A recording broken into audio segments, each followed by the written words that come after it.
All right, what a mess for the Miami Heat. This was a game they started off very well, scoring 60% in the first quarter. It seemed like in the second quarter you started to see the flaws that really started to do them in, because they upped their turnover count to 10 for the first half, and on top of that their transition offense, which has been a staple of the season, was really neutralized. In the third quarter you started seeing 7 more turnovers, and then they finally went cold in the fourth quarter. I think they only had about 11 points in there before I actually closed my computer up. This was a game where you did not see a lot from Jaime Jaquez Jr. Brady, how did you see this? Yeah, I thought Jaime just really struggled because of the adjustment that Cleveland made. I mean, they kind of, the one counter to a player like him is putting a big on him and just making him have to shoot from the outside. They did it with Thomas Bryant, they did it with Jared Allen. The only time he had a little bit of success was against some of their smaller lineups. So that was the rough part. I mean, that's simply, I thought that was the one and only of the few reasons that they got jammed up offensively. I mean, that adjustment, and that does happen. You have to swing to somebody else and find the mismatch on the other side of the floor. They weren't able to do that super consistently, so that kind of jammed up their offense, and I thought it bled into their defense for a lot of the second half.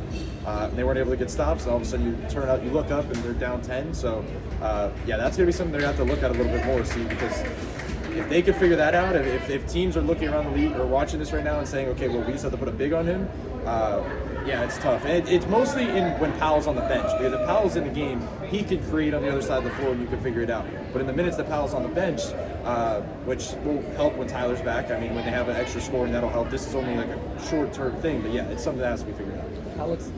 I mean, I pretty much agree. Like, it's just, if you're able to, and look, this is something that, we were talking about this during the game, if you're able to put a big onto Jaime, like, I just think if you're not able to get and take advantage of the other side of the floor, right, which they kind of were tonight for a lot of stretches. Like, the Cavs were running these lineups for like 4 guys that were 6'9" and higher, so it's like it's tough to find a mismatch, especially because the Heat only have 1 big on the floor, and really 1 big on the roster right now that's available. Because Jovic is like this hybrid wing big, like, he's not necessarily get him the ball low post up position and he's going to get you a bucket, right? Like, I think the Cavs really put a lot of size in the floor tonight.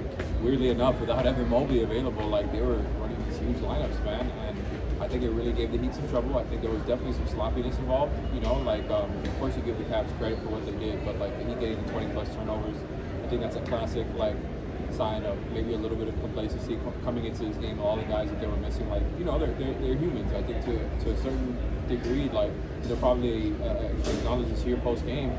They probably could have been sharper with just their general approach, and even with the adjustment that the Cavs made there with all that size. I think just the Heat in general, like, the off-ball movement wasn't where it usually was tonight.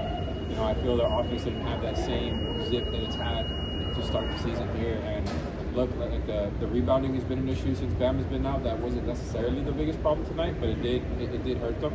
But I think more of the stuff with the size, not being able to take advantage of paint touches, not being able to generate as much paint touches, and the turnovers to me were the biggest thing in this game. This is an NBA phenomenon. When a bunch of star players on another team don't perform or don't suit up, you see a lot of their background players really kick it into high gear. The guy who was one of their heroes of the game was Craig Porter Jr., and the players that they didn't have were Evan Mobley, Darius Garland, and Donovan Mitchell, which is a huge amount of firepower. And the NBA phenomenon continued, and the Heat just got neutered in the lane in the fourth quarter. Thanks for listening.